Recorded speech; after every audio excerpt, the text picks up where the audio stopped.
Welcome to lecture number 66, historical topic 6.12, controversies over the role of government in the Gilded Age, and the theme is politics and power.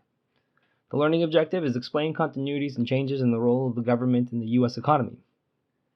There are two key concepts. The first is, some argued that laissez-faire policies and competition promoted economic growth in the long run, and they opposed government intervention during economic downturns. Laissez-faire policies were based on the work of Adam Smith in 1776. The idea is that the market should be guided by the invisible hand, or the motive for profit, and that the government should not interfere. Industrialists like Andrew Carnegie benefited from the lack of regulation or requirements of a minimum wage. Industrialists argued that the economic growth and the jobs that they created outweighed any negative effects of the system. In his 1889 essay, The Gospel of Wealth, Carnegie writes, "The price which society pays for the law of competition, like the price it pays for cheap comforts and luxuries, is also great. But the advantages of this law are also greater still, for it is to this law that we owe our wonderful material development, which brings improved conditions in its train." He's acknowledging that there would be negative effects in this competitive system, but he says that the benefits outweigh the negatives. Industrialists preferred hard money that was backed by gold to maintain its high value. This protected their wealth from depreciation. Industrialists, despite asking the government to stay out of business, influenced governments to give subsidies and raise protective tariffs. Industrialists had a lot of influence on government, and it's reflected in the laws that Congress passed.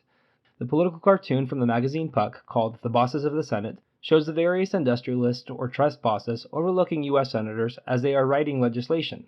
Some of them are looking over their shoulder as they are nervously writing the new laws. The cartoon argues that business has undue influence on government and that they are writing legislation that's going to continue to be beneficial to the industrialists. The idea that government was not involved in the economy during this Gilded Age is frankly wrong. There was a lot of government involvement and intervention in the economy, however, all of the intervention was benefiting the business leaders.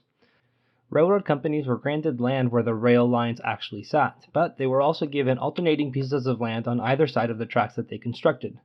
Railroad companies used that to speculate on the lands to sell at a future date. It often led to a bubble that would crash and lead to a national economic downturn. Some of the construction companies were mired by scandal. For example, the Credit Mobilier scandal implicated U.S. government officials in siphoning money that was supposed to go to the construction of the railroad. The perks given to companies resulted in monopolies and fixed prices by some who controlled entire regions of rail lines like William Henry Vanderbilt.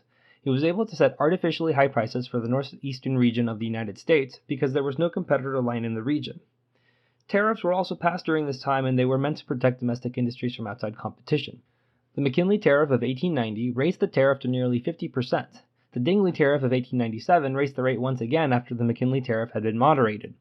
Tariffs helped industry because it kept foreign competitors out of the U.S. market, and it made consumers have to pay more money for the products that they were buying. Farmers who were trying to sell their crops abroad bore the brunt of this, because they were subject to retaliatory tariffs. Other countries would place tariffs on U.S. goods because the United States was putting that barrier on their goods. The result was that other countries would be less likely to buy U.S. crop exports, further decreasing prices that farmers could get for their crops. The silver issue was raised in 1873. The United States government stopped the coining of silver after the Civil War was over to keep inflation down. It strengthened their industrial position, however, it made it a lot harder for the farmers to repay their debts, as they were already struggling with low crop prices. Civil referred to it as the crime of 1873. There was slow progress in the implementation of regulation on business. The Sherman Antitrust Act was passed in 1890 and the creation of the Interstate Commerce Commission in 1887. While there was movement, the law was used against its original intentions at first.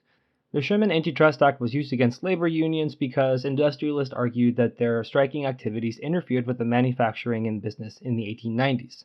The Supreme Court also limited the regulation that the government could implement in their decision for U.S. versus the E.C. Knight Company.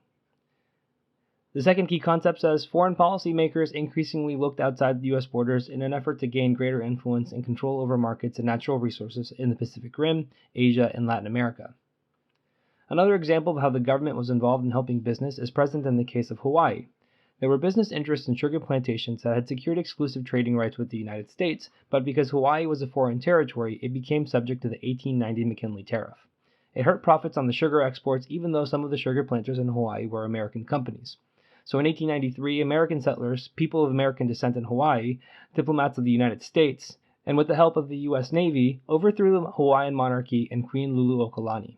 Luluokalani was the head monarch at the time and was working to restore political rights that had been curtailed by a legislature controlled by white planters' interests. Grover Cleveland had just been elected president, who happened to hold a strict anti-imperialist stance. He rejected the annexation of Hawaii, but that doesn't put the Queen back into the throne. Instead, Hawaii adopts a presidential system of government.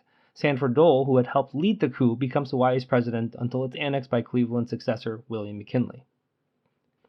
And finally, for the recap. Industrialists claimed an economy with little government involvement was most efficient, but the reality was that they benefited greatly from government intervention in the economy. The U.S. actions in Hawaii were the most extreme example of government interference on behalf of American business in an attempt to control resources abroad. Thank you for watching. If you would like to watch the next lecture, you can click on the video link on the screen, and if you're looking for more practice to help you on the AP exam, you can visit apushslides.com. I wish you the very best in all of your studying and look forward to seeing you back on the next lecture.